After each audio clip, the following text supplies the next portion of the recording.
Қайырлы күн, құрметті журналистер. Жоғарғы сот кеңесі бірқатар судья лауазымдарына конкурстық іріктеуді аяқтады. Атап айтсақ, келесіде бос орындарға жарияланған конкурс қорытындыланды. Облыстық соттың сот алқасы төрағасы 6, облыстық соттың судьясы 18, аудандық соттың төрағасы 82, аудандық соттың судьясы 176. Судья лауазымдарына бәсекелестік деңгейі жоғары болды. Мәселен, облыстық соттың сот алқасы төрағасы лауазымына 54 адам құжат тапсырған. Облыстық соттың судьясы лауазымына орналасуға 97 үміткер ниет танытты. Аудандық соттың төрағасы лауазымына 166 талапкер құжат тапсырды. Ал аудандық соттың судьясы болуға 334 адам ниет білдірді. Жалпы конкурсқа 651 үміткер қатысты. Олардың ішінде кейбіреулері бірден бірнеше лауазымға орналасуға құжат тапсырған. Бос судья лауазымына конкурс жарияланған кезде бәсекелестік деңгейі соттың орналасқан жеріне байланысты екенін атап өткен жөн.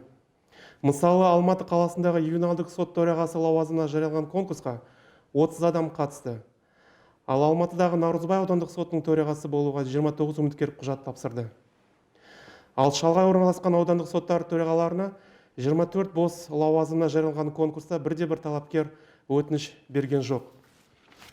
Дегенмен талапкерлердің санына қарамастан іріктеу мұқият және өте тиянақты ашық түрде жүргізілді. Салдарынан 23 басшылық судья лауазымына үміткерлер бола тұра конкурс жүзеге аспады деп танылды. Себебі сол лауазымға лайық талапкер анықталмады. Жүргізілген конкурс қорытындысы бойынша кеңеспен келесі лауазымдарға үміткерлер іріктеліп алынды. Облыстық соттың сот алқасы төрағасы лауазымына 1, облыстық соттың судьясы лауазымына 13, аудандық сот төрағасы лауазымына 40, аудандық соттың судьясы лауазымына 108 адам.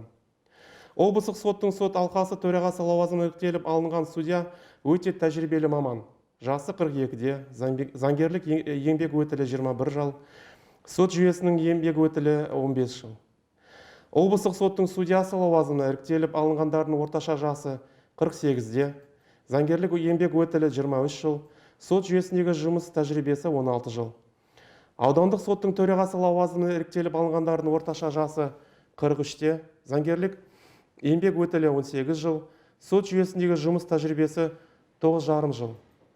Жүргізілген конкурс шеңберінде 44 адам мансаптық жолында ілгерілуге қол жеткізді. Олардың қатарында кадр резервінде тұрған 6 адам бар. 6 маман бар.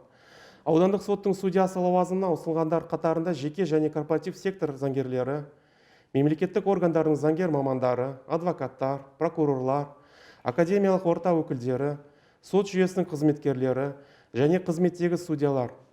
Жалпы барлығы 108 адам, оның ішінде 59 үміткер, 49 судья. Сөйтіп, бұл жолғы конкурста негізгі басымдық сот жүйесіне жаңадан кадрларды тартуға берілді. Ұсынылған тұлғалардың заңгер мамандығы бойынша орташа еңбек өтілі 15 жыл. Үміткерлердің орташа жасы 39 жас. 59 үміткердің 4-еуі біліктілік емтиханның жаңа қатаңдырылған тәртіппен тапсырып, оны сәтті аяқтай алды. Атап айтсақ, психологиялық тестілеуден, заңнаманы білу деңгейін анықтайтын сынақтан сүрінбей, кейстік тапсырмаларды орындау мен эссе жазудан оң нәтиже көрсете білді.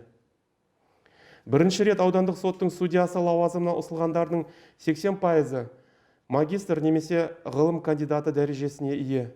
Атап айтқанда, бір ғылым кандидаты, 48 құқық магистрі, солардың 47-сі мамандырылған академияның түлектері. Жуық арада жоғарғы сот кеңесінің ресми сайтында бос судья лауазымдарына ұсынылған тұлғалардың тізімі жарияланатын болады. Еске сала кетейік, конкурс бұрынғыдай бірнеше күрделі кезеңнен тұрады. Бірінші кезеңде скоринг жүйесі қолданылады. Яғни үміткерлерді компьютерлік бағдарлама бағалайды және адам араласа алмайды. Екінші кезеңде автоматтандыруға жатпайтын көрсеткіштерді кешенді бағалау жүргізіледі. Мәселен, үміткердің мінездемесі, сот төрлеген атқару сапасы, судья әдебін сақтау және басқа да маңызды мәліметтер тексеріледі. Осы кезеңнің шеңберінде заңгерлер қоғамдастығының талапкерлер туралы пікір сұралады. Үміткерлер туралы ақпарат жоғарғы сот кеңесінің ресми сайтында орналастырып, кез келген азамат конкурсқа қатысып жатқан әрбір талапкер туралы пікір қалдыра алады. Әкімшілік істерді қарайтын соттарға құжат тапсырған тұлғалар қосымша әкімшілік рәсімдік процестік кодексінің нормаларын білу деңгейін анықтайтын тест тапсырып, арнайы кейстік міндеттерді орындайды. Одан кейін үміткерлердің судья лауазымына қажет болатын жеке қабілеттері зерделенеді. Үміткерлерді іріктеп алатын конкурстық комиссия жұмысына судьялар мен қатар заңгерлер, академиялық орта мен HR менеджмент саласының өкілдері қатысады. Іріктеу процедуралары туралы толық ақпаратты жоғарғы сот кеңесінің ресми сайтында алуға болады. Тыңдап назарларыңызға рахмет.